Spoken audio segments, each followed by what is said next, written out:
Here we are sitting in Grandpa Superman's dining room. Yeah, Grandpa Superman.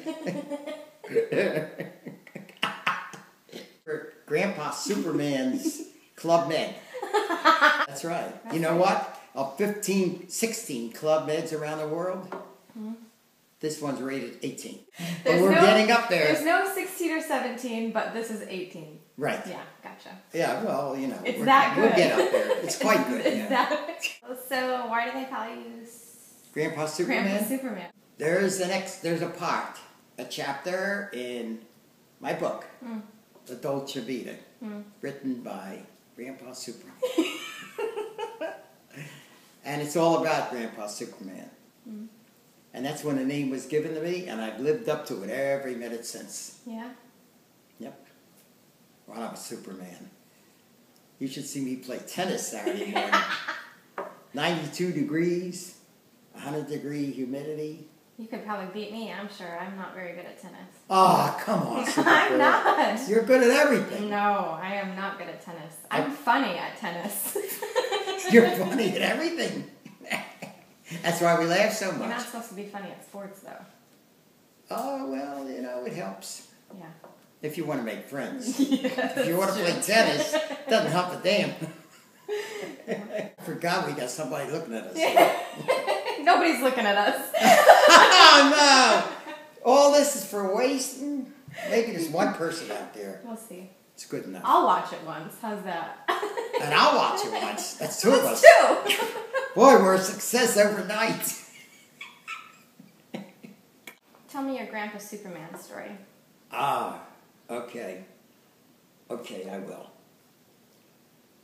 We first moved to Sarasota. It was 1994, I guess. And I worked as a sales rep for about 6 years when I gave up my import-export. And I was in Punta Gorda. That's just south of Sarasota, about 30 miles, 35 miles. And at that time of the year, off-season, about 40% of the population is there, and that's it, of the normal population. Snowbirds, yeah. So nothing happens in Punta Gorda until I get there. Of course. Naturally. Of course. Naturally. So I'm walking to the front door after parking a car, going in the front door with my 2 cases.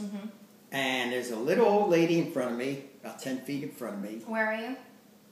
At the entrance to Kmart. Kmart. In Punta Gorda. Okay. So, and in back of me is a good-looking, well, that doesn't matter. It matters to some people. Well, yeah, that's true. To her father. Yeah. Anyway, about 35 years old. And she's about the same distance in back of me. And out of nowhere, this kid comes. I guess he was about 19, 20. He's wearing an undershirt and the baggiest pants I've ever seen in my life, which we call in the book potato sack pants. And this kid didn't have much up there. Yeah. Because I'll tell you why. I mean, if he's going to grab a handbag and run away, he shouldn't wear potato sack pants, right? That's true. Okay, well, he did. Yeah. So he wasn't exactly a Oxford scholar. Yeah. He comes out of nowhere and hits the woman with one elbow and grabs her handbag with the other hand and runs away. And he's running toward the rear where there's very few people up there that way because there's no parking up there. So, and he's running and I'm running after him like an idiot. That's called thinkless. Well, I wasn't named Grandpa Superman until afterwards. So we'll call him Thinkless Herb, who never thinks when he should be. I'm running after him. And there was like a 3 feet difference in height. So his legs were as long as I was. Look at them. I'm trying to imagine this. Right. But don't imagine too much because we'll take away the fun of the story. Okay, so, and a few years difference, like 60. Yeah. Few years. Yeah, 6 decades, you know. That's it. If 1 decade makes it 6, doesn't matter. Not a big deal. That's right, no big deal. I'm running, and all of a sudden it came to me, I'm never going to catch this guy. What am I doing? Yeah. Just then, but I wouldn't give up because I never give up. So just then, the stupid kid trips over his baggy pants. And he lands with one head, his head. His only head. Moving on. His head is in the gutter, and his torso is on pavement. Okay? So this was my opportunity. So I get there, and I jump on top of him. The only thing is, I was 138, and he's about 190. So whenever he got his senses together, he could take me with one hand and throw me against the wall or something. But I was on top of him pretty good. So then I realized he could get away if he wants. I couldn't hold him there. So I grabbed the handbag and threw it backwards so that if he does get away, he's not going to run back for the handbag. It's like running into the hands of the, Yeah, exactly. So I figured that was good thinking. Hey, for her. That wasn't my wife, though. She didn't clap too well. So, she wasn't in an applauding mood then. So, at any rate, make a long story short, I had told the gal in back of me as I started to run, get 911. And in those days, nobody had these things in your hand that you could do anything you want with. Cell phones, yeah. You know what I mean? Yeah. So, and get the card and call an ambulance. She did all three things. Okay. So just then the guard comes, and he with his handcuffs, and he handcuffs the kid. Okay, so that's all done. Yeah. I'm walking back. The police come too. Yeah. So I'm walking back, and the policeman calls me and says, the cop says, in case this goes to court, I need the record for the record. So he asks me my name and address and everything, what happened. So I'm telling the story. And this gal, who was in back of me, she comes over. And she says something about, first she says, good job. She says, are you ever in your right mind? That's right. Are you ever in your right mind? So I said to myself, what kind of question is that? You don't just meet someone and say, are you ever in your right mind?